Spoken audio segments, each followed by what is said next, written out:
Namun,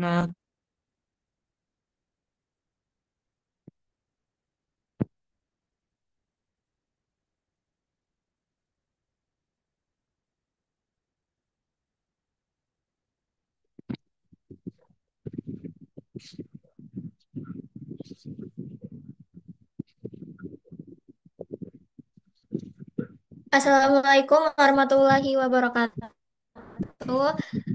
Di sini kami dari kelompok 2 ingin menjelaskan tentang pemanfaatan blockchain dalam eh, keuangan. Terus ini tim kami ada saya sendiri, Raffenska Saidina, AM Maulana, Azra Aziza Rashid, Muhammad Pawas, blockchain yang akan dijelaskan oleh Azra Aziza. Sorry, tapi kok ada laptop gua nggak bisa ya? Iya. Slide pertama ada pengertian blockchain. Blockchain adalah ledger digital terdesentralisasi yang berisi catatan transaksi yang aman dan tidak dapat diubah. Teknologi ini pertama kali muncul sebagai dasar dari mata uang digital Bitcoin pada tahun 2008.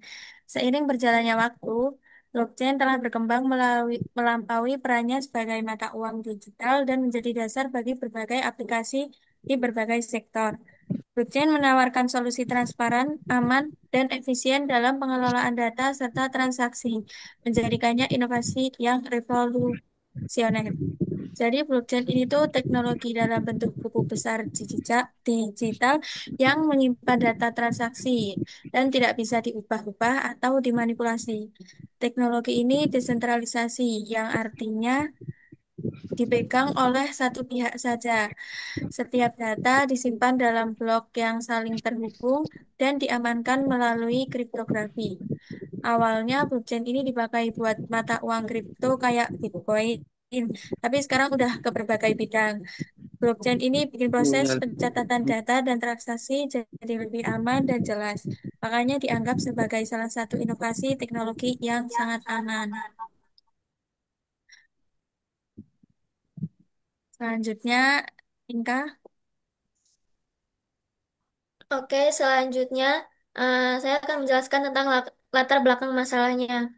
Revolusi teknologi blockchain telah mengubah cara dunia menyimpan, mengelola, dan berbagi data secara radikal, melampaui perannya sebagai dasar mata uang digital seperti Bitcoin. Teknologi ini menawarkan solusi transparan, aman, dan efisien dalam pengelolaan data serta transaksi, menjadikannya inovasi revolusioner yang memiliki implikasi mendalam bagi berbagai sektor, terutama sektor keuangan. Nah, sektor keuangan termasuk perbankan dihadapkan pada tantangan efisiensi, keamanan, dan transparan di era digital. Sistem tradisional sering memiliki biaya tinggi, keterlambatan transaksi, dan kerentanan keamanan akibat sentralisasi. Blockchain itu hadir sebagai inovasi revolusioner, menawarkan solusi desentralisasi yang aman, transparan, dan efisien untuk mengatasi masalah ini. Teknologi ini berpotensi mengubah fundamental sistem keuangan, menuntut adaptasi baik dari perbankan syariah maupun profesi akuntansi yang memaksimalkan peluang dan menghadapi disrupsi yang ada. Jadi adanya blockchain ini tuh untuk mengubah transaksi dulu tradisional yang memiliki tantangan atau hambatan. Nah, adanya blockchain ini tuh bisa menjadi suatu pemecahan masalah dari sistem tradisional yang sudah lama. Nah, kemudian eh, ini jurnal yang kita pakai itu menggunakan metode penelitian. Metode penelitian itu ada tiga yang dipakai. Yang pertama ada kualitatif, deskriptif. Nanti di slide akhir itu ada kita tampilin jurnal-jurnal yang kita pakai untuk memakai materi ini.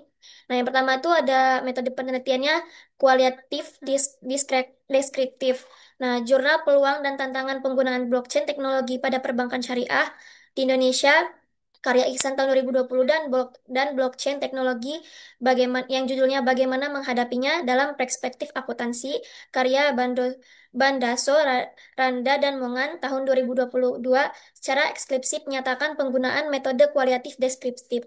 Mereka mengandalkan data sekunder dari makalah terakreditasi nasional dan internasional, artikel media kredibel, serta wawancara dan studi literatur. Kualitatif deskriptif itu dia kayak lebih menggunakan wawancara dan studi literatur gitu dari eh, cara metode penelitian ini tuh ngambil dari artikel-artikel media yang sudah kredibel dan dari makalah yang sudah terakreditasi. Nah, kemudian metode yang kedua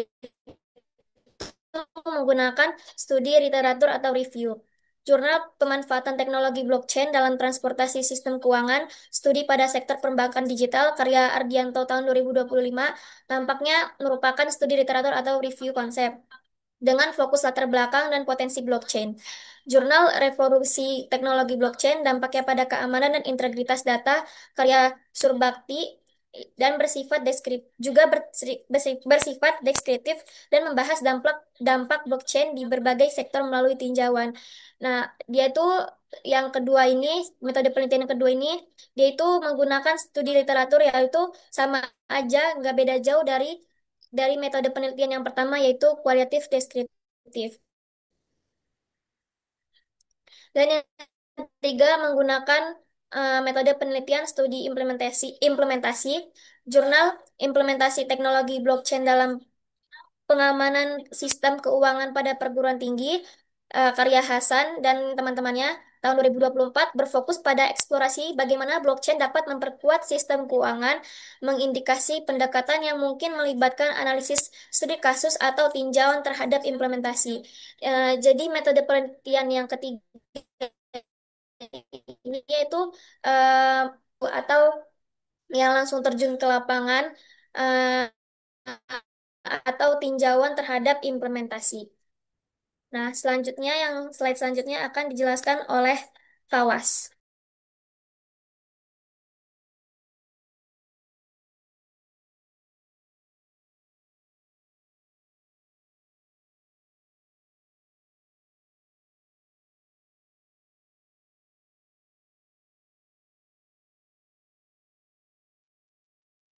Selanjutnya di sini ada pemecahan masalah di mana bagaimana blockchain itu uh, berdampak kepada bidang keuangan.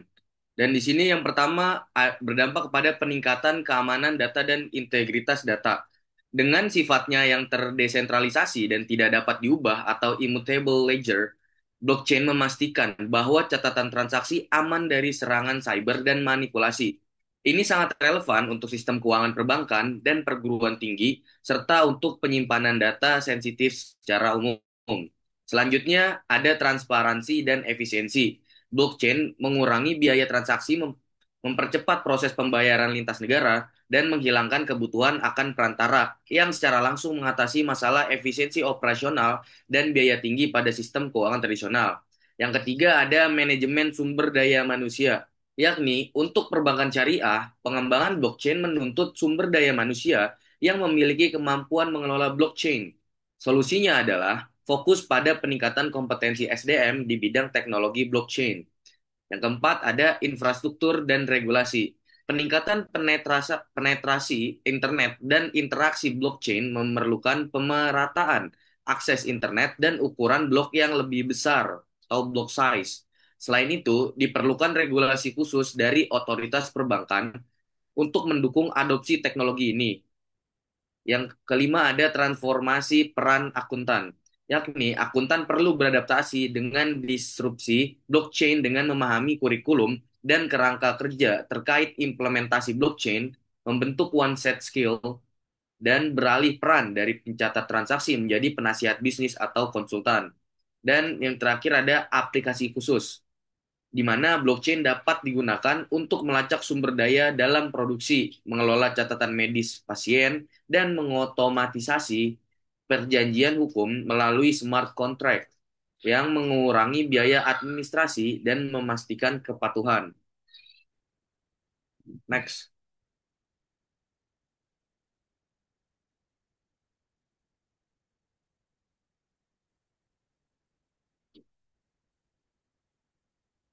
Nah, Selain pemecahan masalah atau apa saja yang berdampak dari blockchain ini, pasti blockchain sendiri memiliki berbagai kekurangan.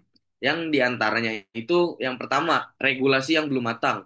Banyak negara belum memiliki kerangka hukum yang jelas untuk teknologi ini, sehingga menciptakan ketidakpastian hukum.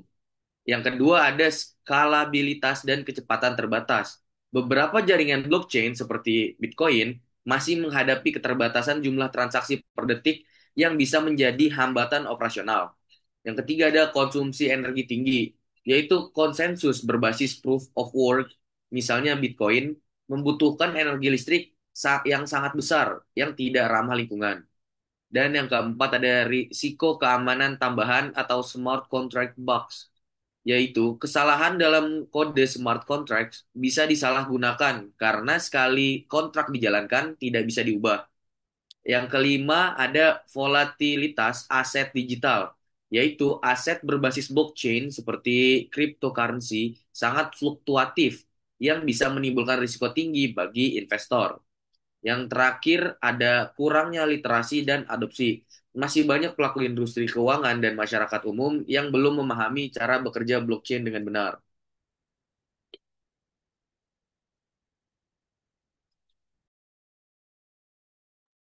Next.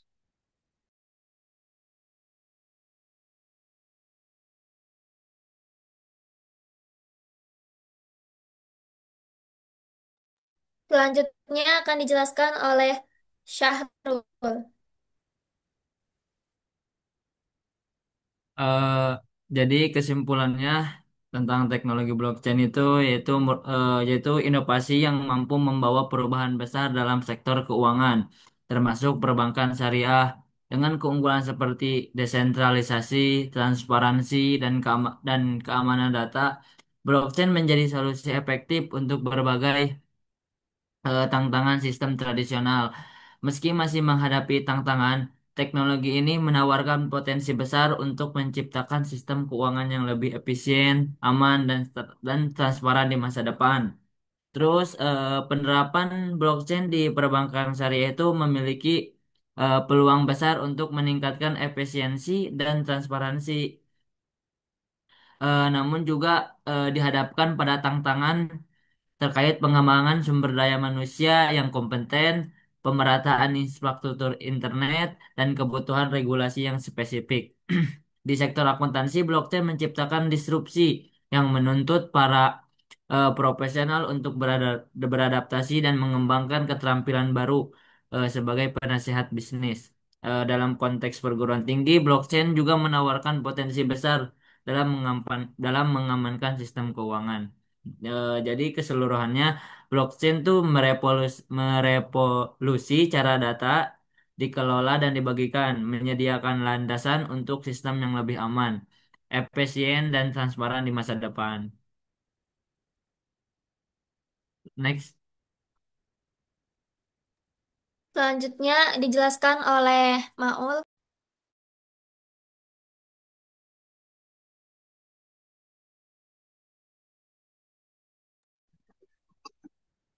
Oke, next. PPT.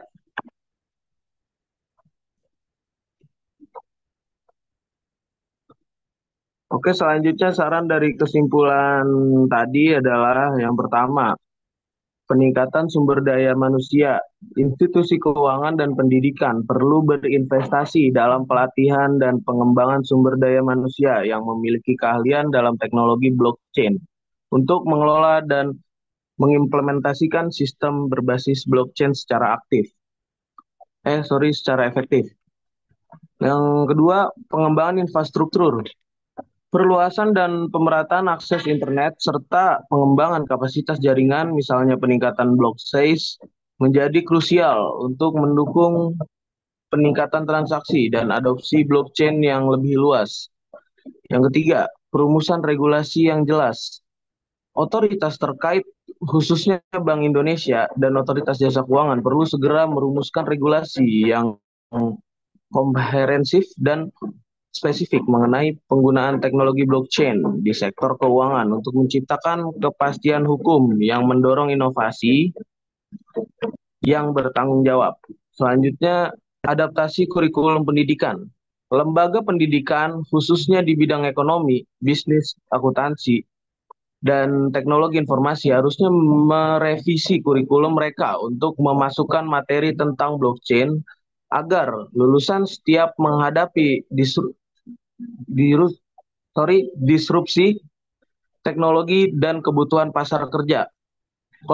Selanjutnya, kolaborasi multisektoral. Perusahaan, pemerintah, dan akademisi perlu menjalin kolaborasi erat untuk mengembangkan solusi blockchain yang inovatif, berbagi pengetahuan, dan mengatasi tantangan implementasi secara kolektif. Yang terakhir, penelitian lanjutan. Diperlukan penelitian lebih lanjut mengenai dampak spesifik blockchain pada berbagai subsektor dan studi kasus implementasi yang berhasil untuk memberikan panduan praktis dan bukti empiris yang lebih kuat. Oke, next. PPT next. Udah. PPT next. Oke, referensi dari PPT ini, referensi jurnalnya yang pertama kita ambil dari Ihsan R tahun 2022, peluang dan tantangan penggunaan blockchain teknologi pada perbankan syariah di Indonesia. Izin Jurnal Economy and Business. Selanjutnya kita ngambil dari Ardianto MI tahun 2025, pemanfaatan teknologi blockchain dalam transformasi sistem keuangan. Studi pada sektor perbankan digital ResearchGate. Selanjutnya Hasan SA, Alzara dan lain-lain dan kawan-kawan tahun 2024, implementasi teknologi blockchain dalam pengamanan sistem keuangan pada perguruan tinggi, Jurnal Mentari Manajemen Pendidikan dan Teknologi Informasi. Selanjutnya Surbakti M, revolusi teknologi blockchain, dampaknya pada keamanan dan integritas data. Dan yang terakhir kita mengambil dari Bandaso TI Randa F dan kawan-kawan tahun 2022, blockchain teknologi bagaimana menghadapinya dalam perspektif akuntansi, accounting profession, jurnal. Oke, next. Mungkin cukup sampai sini. Next, mungkin ada pertanyaan Ya, silakan kalau ada yang mau dari ditanyakan dari kawan-kawan. kelompok lain, monggo.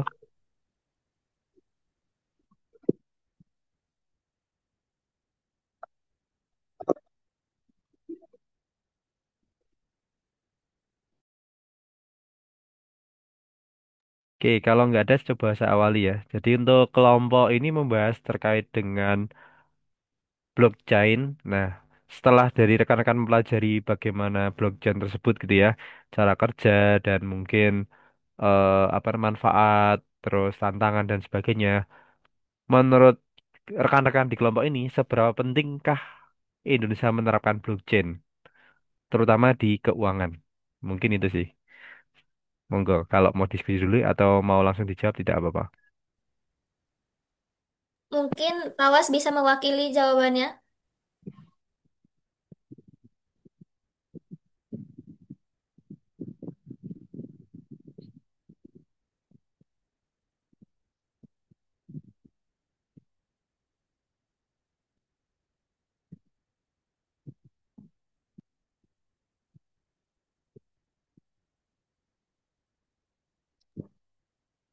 Untuk penerapan blockchain di Indonesia, seberapa penting mungkin itu sangat penting ya, karena ketika Indonesia menerapkan blockchain ini dalam sektor keuangan, itu memiliki potensi untuk meningkatkan keamanan, transparansi, efisiensi, dan inklusi keuangan yang tadi dijelaskan di dalam pemecahan masalah.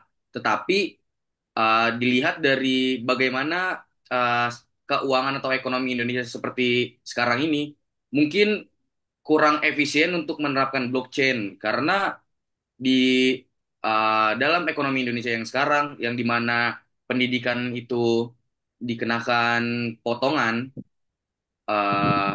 biaya pendidikan, maka ketika kita menerapkan blockchain perlu untuk memerlukan biaya yang sangat besar dan mungkin pemerintah tidak ada belum ada mungkin pemikiran ke situ karena melihat ekonomi yang sekarang.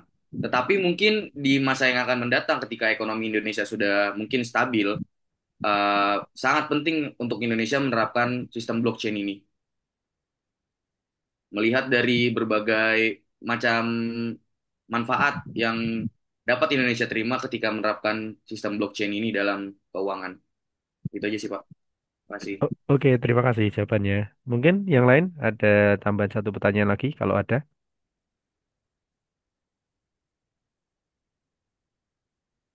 Kalau nggak ada, mungkin nggak apa-apa, boleh di close saja dari moderator. Oke, sekian presentasi dari kelompok 2. Wassalamualaikum warahmatullahi wabarakatuh. Waalaikumsalam warahmatullahi wabarakatuh. Untuk kelompok selanjutnya nanti link baru di Zoom ya. Oke, terima kasih.